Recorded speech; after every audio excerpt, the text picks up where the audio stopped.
Hello friends, welcome back to my YouTube channel. तो आज की इस वीडियो में मैं आपके लिए लेकर आई हूँ समर स्पेशल मेकअप ट्यूटोरियल। आ गई है गर्मियाँ और अगर आपको मेकअप करने में प्रॉब्लम होती है, आपका मेकअप निकल जाता है, सरक जाता है और बहुत देर तक नहीं टिक पाता है, गर्मी से अगर आप लोग बहुत परेशान हो चुके हैं, आपका मेकअप सही से हो नहीं पा रहा है, तो उसी प्रॉब्लम का सॉल्यूशन मैं आज आपके लिए लेकर आई हूँ। और आज मैं आपको समर स्पेशल मेकअप लुक सिखाने वाली हूँ जो कि लॉन्ग लास्टिंग रहेगा, वाटरप्रूफ, स्वेट प्रूफ और बहुत ही देर तक टिकने वाला मेकअप आज मैं आपके साथ शेयर करने वाली हूँ। तो जिस तरह से मैंने मेकअप किया है, इसी मेकअप का ट्यूटोरियल आज मैं आपके साथ शेयर करूँगी। तो चलिए वीडियो को स्टार्ट करते हैं। वीडियो स्टार्ट करने से पहले आप हमारे चैनल को सब्सक्राइब कर दीजिए और बेल आइकन को प्रेस कर देना। तो मेकअप करने से पहले हमको स्किन प्रेप करना है और स्किन प्रेप में यहाँ पे मैं यूज़ कर रही हूँ टोनर में रिकोड का ग्रिपिंग स्प्रे। ये वाला स्प्रे समर्स के लिए बहुत अच्छा है। आप इसको सेटिंग स्प्रे के जैसा भी यूज़ कर सकते हैं और टोनर के जैसा भी यूज़ कर सकते हो। तो सबसे पहले हम एज़ अ टोनर इसको अपने सारे फेस के ऊपर इस तरह से स्प्रे करेंगे। टैप करके इसको ऑब्जर्व कराएंगे। स्टॉप। टोनर के बाद अब यहाँ पे हम मॉइस्चराइज़र यूज़ करेंगे। यहाँ पे मैं पॉन्ड्स का super light jail moisturiser use कर रही हूँ, क्योंकि समर से तो हमको सारे जेल बेस्ड लाइट मॉइस्चराइज़र्स का यूज़ करना होता है। आप बिल्कुल भी क्रीम बेस्ड वाले मॉइस्चराइज़र्स नहीं लगाएंगे। अगर आप क्रीम बेस्ड वाले मॉइस्चराइज़र लगाते हो तो आपका जो बेस है वो ग्रीसी हो जाएगा और आपका मेकअप स्लिप हो जाएगा। तो मेक श्योर कि आप जेल बेस्ड मॉइस्चराइज़र्स ही अपने फेस के ऊपर लगाओ। रुको। तो मॉइस्चराइज़र को इस तरह से सर्कुलर मोशन में ऑब्जर्व कराना है सारे फेस पे। तो मेकअप का फर्स्ट स्टेप है प्राइमर, जिसके लिए मैं यहाँ पे यूज़ कर रही हूँ मार्स का ग्रिपिंग प्राइमर। ये प्राइमर गर्मियों में इतना अच्छा है, बहुत अच्छा है। आपकी अगर ऑयली स्किन है तो ये वाला प्राइमर आपके मेकअप को चिपका के पकड़ के रखता है, जिससे आपका मेकअप बहुत देर तक टिका होता है। और गर्मियों में तो हमको मेकअप को टिकाना है, पकड़ के रखना है। तो इसके लिए यहाँ पे मैं एक ग्रिपिंग वाला प्राइमर यूज़ कर रही हूँ। इसके अलावा आप कोई भी जेल बेस्ड प्राइमर्स का भी यूज़ कर सकते हो, but cream based primer use नहीं करना है। तो इसको इस तरह से सारे फेस पे अप्लाई करना है। अप्लाई करने के बाद प्राइमर को टैप-टैप करके ब्लेंड करना है, इस तरह से। प्रोडक्ट्स के साथ-साथ मेकअप की टेक्निक भी मैटर करती है। अगर आपकी मेकअप की टेक्निक अच्छी हो तो आपका मेकअप लॉन्ग लास्टिंग होता है। तो आपका मेकअप गर्मियों में क्या कोई भी मौसम में नहीं निकलने वाला है। अभी हमारी जो स्किन है वो रेडी हो चुकी है मेकअप के लिए। तो अब मैं यहाँ पे प्राइमर के बाद कलर करेक्शन का यूज़ करने वाली हूँ और इसके लिए मैंने यहाँ पे रिकोड का S of base palette use किया है। तो उनसे एक टोन डार्क शेड यूज़ करूँगी as a colour correction. Colour correction use करने से हमारे फेस पे जितनी भी प्रॉब्लम्स है वो सब कुछ हाइड हो जाती है। तो इस तरह से हमारे जहाँ भी प्रॉब्लम है वहाँ पे हमको कलर करेक्शन को इस तरह से अप्लाई करना है। जहाँ पे कलर करेक्शन अप्लाई हुआ है उसका बस वहीं पे टैप टैप करके इस तरह से ब्लेंड करना है।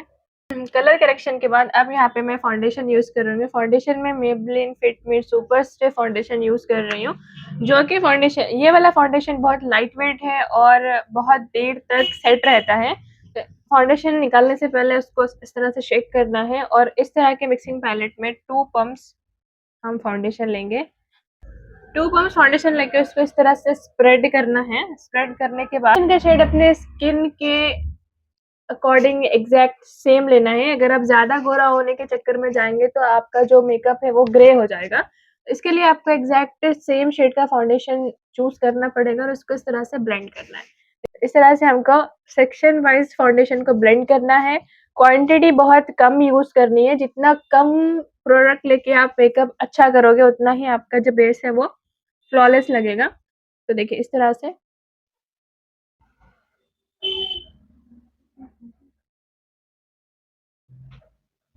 तो देखिए इस तरह से टैप टैप करके हमको फाउंडेशन को ब्लेंड करना है सारे एरियाज़ पे। आइज़ पे मैं सबसे लास्ट में ब्लेंड करूँगी क्योंकि आइज़ के ऊपर क्रीज बन जाते हैं।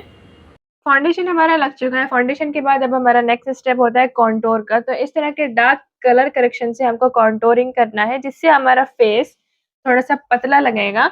डाइटिंग तो हमसे होती नहीं है, तो चलो कॉन्टूर करके फेस को चपटा कर लेते हैं, इस तरह से।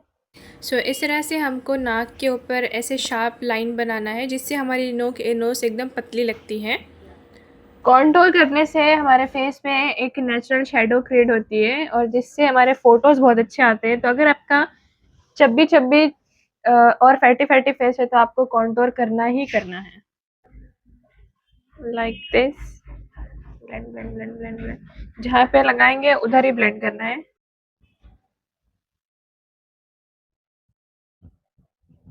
कंटूर के बाद अब यहाँ पे फेस को हाईलाइट करने के लिए हम कंसीलर का यूज करते हैं, जिसके लिए मैंने यूज किया है मेबलिन का कंसीलर को इस तरह से अपने हाईलाइटिंग पॉइंट्स के ऊपर लगाएंगे, जैसा कि आइज के पास इस तरह से थोड़ा थोड़ा।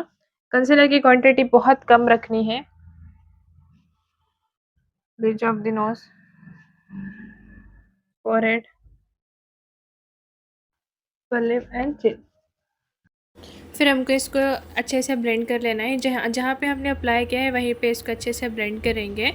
कंसीलर लगाने से हमारा फेस जो है वो हाईलाइट होता है और इस तरह से हमारा जो फेस है वो एक टोन फेयर लगने लगता है और ब्राइट लगता है। तो इस तरह से जहाँ भी हमारे हाईलाइटिंग पॉइंट्स है वहाँ पे कंसीलर को अप्लाई करके ब्लेंड करना है इस तरह से। तो आप लोग देख सकते हैं मेरा जो कंसीलर का स्टेप है वो कंप्लीट हो चुका कंसीलर है। के बाद अब मैं यूज करने वाली हूँ ब्लश। तो यहाँ पे इनसाइड का ब्लश यूज करेंगे। शेड है 02 कैंडी केन और इसको डायरेक्ट ब्यूटी ब्लेंडर से ही मैं अप्लाई करती हूँ। अगर आपको मुश्किल होती है तो आप ब्रश से लगा के भी अप्लाई कर सकते हो। इस तरह से यहाँ पे मैं सी शेप में ब्लश लगाऊंगी।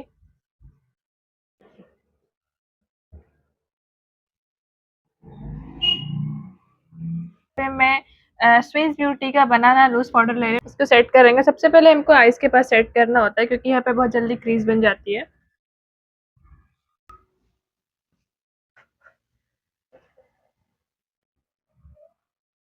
लगाएंगे थोड़ा सा हाइलाइटर। बहुत ज्यादा हाइलाइटर मैं नहीं लगाने वाली क्योंकि मेरे को मेकअप जो है वो मैट में ही रखना है। तो बेस हमारा हो चुका है और अब हम करते हैं आई मेकअप। तो आई मेकअप करने के लिए हमको 3 ब्रशेस कंपलसरी है, एक ब्लेंडिंग ब्रश, एक स्मॉल ब्लेंडिंग ब्रश और एक पेंसिल ब्रश। अगर आपके पास ये 3 आई मेकअप ब्रशेस है तभी आपका एक आई मेकअप अच्छे से क्रिएट हो सकता है। तो यहाँ पे मैं पैलेट यूज कर रही हूँ आई मैजिक की। तो फर्स्ट बिग ब्लेंडिंग ब्रश लेकर के इसमें से हम 8 शेड चूज करना है एज अ ट्रांजिशन शेड आया, उसको करना है क्रीज के ऊपर। इस तरह से क्रीज के ऊपर ब्लेंड करेंगे। यूज करना है एक इस तरह से ऑरेंजिश शेड और इस वाले शेड को भी इसी ब्लेंडिंग ब्रश से लेके डस्ट ऑफ करके आउटर कॉर्नर पे डिपॉजिट करके उसको ब्लेंड करते हुए इनर कॉर्नर की तरफ आना है।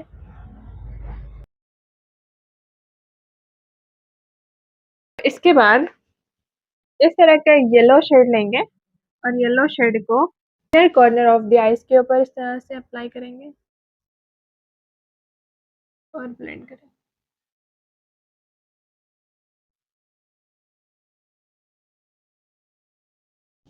उसके बाद एक रेड कलर का शेड लेके उसको एज अ लाइनर हमको यूज़ करना है और इस तरह का आई मेकअप बहुत ही खूबसूरत और बहुत ही अच्छा लगता है। आप लोग देख सकते हैं रेड आई लाइनर हम रेड आई शेडो को एज अ आई लाइनर लगाना है जिससे हमारा आई मेकअप थोड़ा सा और भी क्लासिक लगे। इस तरह से लगाने के बाद आप लोग देख सकते हैं मेरा जो आई मेकअप है वो किस तरह से चेंज हुआ है। दोनों आइज़ पे सेम आपको अप्लाई कर लेना है और बहुत ही अच्छे से उसको भी ब्लेंड करना है। आईलाइनर भी हमको लगाना है। इस तरह से हम जेल आईलाइनर का यूज़ करते हुए एक शार्प से विंग आईलाइनर लगाएंगे और बहुत ही थिन सा लाइनर हमको यहाँ पे अप्लाई करना है बिकॉज हमने जो रेड कलर का आई शेडो लगाया है एज ए लाइनर, तो इसीलिए हम बस आईज़ को कंप्लीट लुक देने के लिए आईलाइनर लगाएंगे और इस तरह से बहुत ही थिन सा बहुत ही पतला सा आईलाइनर हमको लगा के आई मेकअप को जो है वो कंप्लीट करना है। और इसी आईलाइनर को हम एज आ काजल भी यूज़ कर लेंगे जिससे हमारी आईज़ और भी खूबसूरत लगने वाले हैं। तो आप लोग देख सकते हैं मेरा जो आई मेकअप है वो किस तरह से चेंज हो चुका है। Red eye shadow and black liner के बाद आप लोग देख सकते हैं दोनों आईज़ में कितना डिफरेंस है। अब यहाँ पे मैं मस्कारा यूज़ करूँगी। इस तरह से हमको पहले लैशेस को ऊपर से मस्कारा लगाना होता है, फिर नीचे से इस तरह से दोनों आईज़ पे हम मस्कारा लगाएंगे। लैशेस को यहाँ पे मैं स्किप करने वाली हूँ। तो आई मेकअप के बाद अब हम यहाँ पे लिपस्टिक लगाएंगे इस तरह से, देखिए। सो इस तरह से एक पीच ब्राउन शेड मैं यहाँ पे चूज़ करने वाली हूँ। न्यूड। इस तरह से ये मैं जो मेकअप कर रही हूँ वो मैं वार्म शेड्स का ही यूज़ करके कर रही हूँ। तो आपको कोई भी लिपस्टिक में वार्म शेड का यूज़ करना है। Warm shade like orange, form में रेड, सारा था। रेडिश, ब्राउन, इस तरह के कोई भी शेड्स का आप यूज़ करके लिपस्टिक को कंप्लीट कर सकते हो। तो हम तो समर स्पेशल मेकअप ट्यूटोरियल हमारा कंप्लीट हो चुका है, जो कि इस तरह से कुछ दिख रहा है। मैंने वार्म और मैट मेकअप किया है। वार्म शेड्स का यूज करके मैंने सिंपल आई मेकअप किया है और मैट लुक क्रिएट किया है, जो कि समर्स में काफी अच्छा लगता है। समर्स में आपको डूई शिमरी मेकअप नहीं करना है, इस तरह से मैट मेकअप करना है और ये हमारा मेकअप कंप्लीट होता है। तो अगर आपको इस तरह का मेकअप पसंद आ गया हो तो इस वीडियो को लाइक कीजिए, कमेंट कीजिए, शेयर कीजिए। मिलते हैं और ऐसी नेक्स्ट वीडियोस में।